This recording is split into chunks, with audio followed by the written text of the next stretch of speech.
بسم اللہ الرحمن الرحیم۔ سانحہ کربلا انسانی تاریخ کا ایک دل خراش واقعہ ہے جس میں پیغمبر اکرم صلی اللہ علیہ وآلہ وسلم کے نام پر حکومت کرنے والوں نے اپنے ہی نبی کے نواسے حضرت امام حسین علیہ السلام کو بے دردی سے شہید کر دیا اور آپ کا سارے اقدس نیزے پر بلند کیا۔ 11 محرم کو عمر بن سعد اپنے ان ساتھیوں کو دفن کرتا ہے جو اہل بیت کے ہاتھوں مارے گئے تھے، جبکہ سید زادگان اور صحاب امام حسین علیہ السلام کے 72 اجساد مبارک بے گور و کفن میدان کربلا میں چھوڑ دیے جاتے ہیں۔ یزیدی لشکر امام عالی مقام اور ان کے 72 ساتھیوں کے سار مبارک آپس میں تقسیم کر لیتا ہے اور اہل بیت کی شہزادیوں کو قیدی بنا کر یہ قافلہ عمر بن سعد اور شمر کی نگرانی میں کوفہ کی طرف روانہ ہو جاتا ہے۔ ادھر کوفہ کا گورنر عبید اللہ بن زیاد اسیران کربلا اور شہداء کے سروں کو دیکھنے کے لیے بے-تاب بیٹھا ہے اور پورے کوفہ کو دلہن کی طرح سجا دیا جاتا ہے۔ اسیران کربلا کے قافلے کی حالت یہ تھی کہ شہداء کے سر نیزوں پر تھے۔ رسول اللہ صلی اللہ علیہ وآلہ وسلم کی شہزادیوں کو بغیر کجاوے کے اونٹوں پر سوار کیا گیا تھا، جبکہ حضرت امام زین العابدین علیہ السلام کے ہاتھ بندھے ہوئے تھے اور انہیں پیدل چلنے پر مجبور کیا جا رہا تھا۔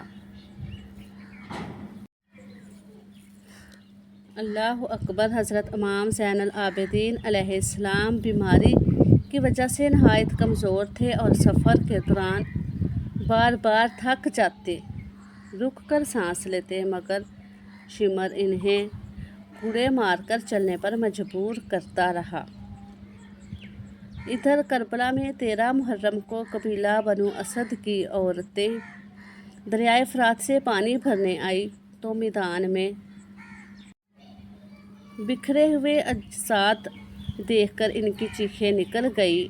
انہوں نے اپنے مردوں کو بلایا اور روایات کے مطابق تمام اجسام مبارک کو ایک گھڑ سوار کی رہنمائی کے مطابق دفن کیا۔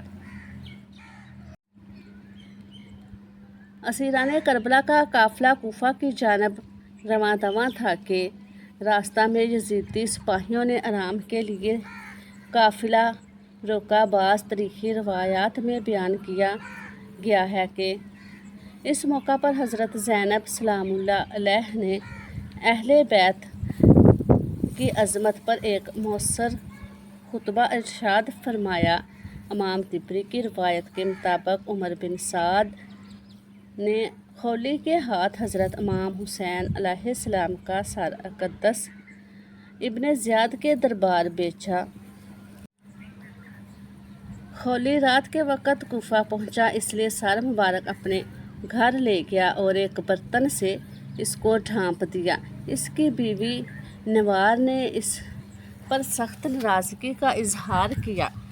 بعض روایات کے مطابق اس نے بیان کیا کہ اس نے آسمان سے برتن تک نور اترتے دیکھا اور سفید پرندوں کو اس کے گرد منڈلاتے ہوئے دیکھا۔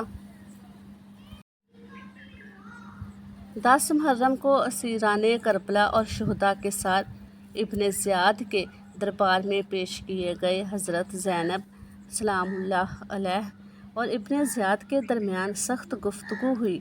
حضرت امام زین العابدین علیہ السلام نے بھی نہایت جرأت اور بے باکی سے حق بات بیان کی، جس پر ابن زیاد نے آپ کے قتل کا ارادہ کیا، مگر حضرت زینب سلام اللہ علیہا کی مداخلت کے باعث یہ ارادہ پورا نہ ہو سکا۔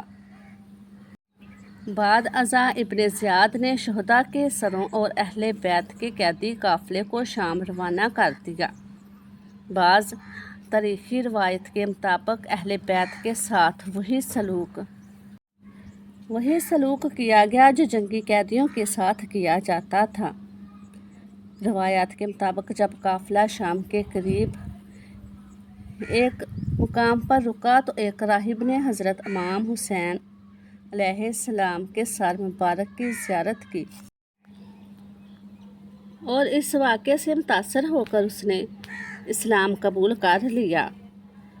روایات کے مطابق یکم صفر کو اسیران کربلا کا قافلہ شام میں داخل ہوا۔ یزید کے حکم پر شہر کو سجایا گیا اور دربار آراستہ کیا گیا۔ حضرت امام حسین علیہ السلام کا سر مبارک دربار میں پیش کیا گیا، جبکہ اہل بیت کو قیدیوں کی حیثیت سے حاضر کیا گیا۔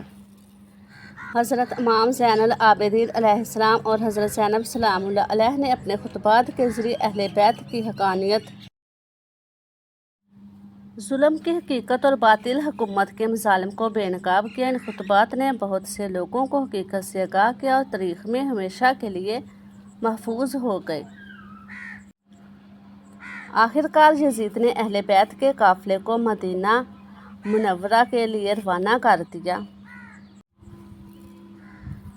اللہ تعالیٰ سے دعا ہے کہ ہمیں نبی آخر الزمان حضرت محمد صلی اللہ علیہ وآلہ وسلم اور ان کی پاک آل سے سچی محبت نصیب فرمائے، ہمارے گناہوں کو معاف فرمائے، ہمارے دلوں کو بغض اہل بیت سے پاک رکھے، ہمیں حق بات سننے، سمجھنے اور اس پر عمل کرنے کی توفیق عطا فرمائے۔ اللہ تعالیٰ میرا سنانا اور آپ کا سننا اپنی بارگاہ الہی میں قبول و منظور فرمائے۔ اور آخر میں اللہ تعالیٰ سے دعا ہے کہ اللہ تعالیٰ ہمارا خاتمہ ایمان پر فرمائے، آمین یا رب العالمین۔ السلام علیکم ورحمۃ اللہ وبرکاتہ۔